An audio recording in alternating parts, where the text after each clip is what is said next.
how do you get to that point when you say this is the best cup? I mean, is it all trial and error? Or Yeah, is there for me, is it all trial and error? How do you develop that blend that's fantastic? Is it trial and error, or is there some sort of recipe book you go read? And I'd say it's trial and error. I mean, hundreds and hundreds and hundreds of batches and tasting every single thing you do, which made it really nice when I owned my own coffee house. I'd roast it and I'd taste it, and roast it and taste it.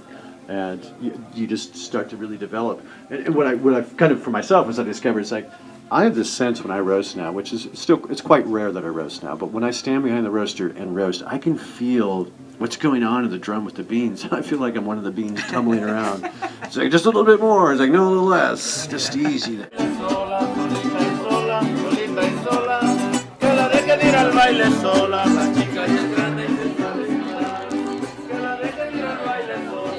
Is going to cause the coffee to extract more than that pleasurable window. And then, so that's why, to me at least, my perception of coffee from a percolator is like, this doesn't taste that great. It's there's too much of that coffee in the water.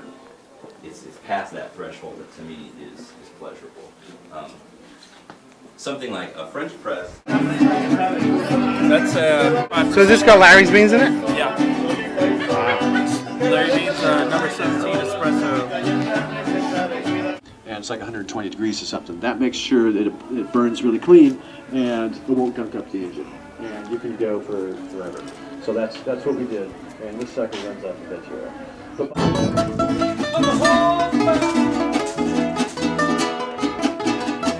What do you actually use the bus for? What do we use the bus for? We use it for deliveries. So we deliver locally every Monday, Wednesday, Friday. And that's what we use it for. Here, got my hand on now, and it just overflows like a downspout, and voila.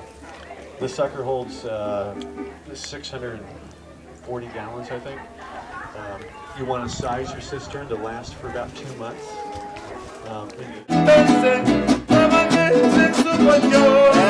And that's you probably noticed the clear story. All that glass, it's actually plastic. It's thermal, it's insulated plastic that the light can come through. But that was how we got all that sunlight in.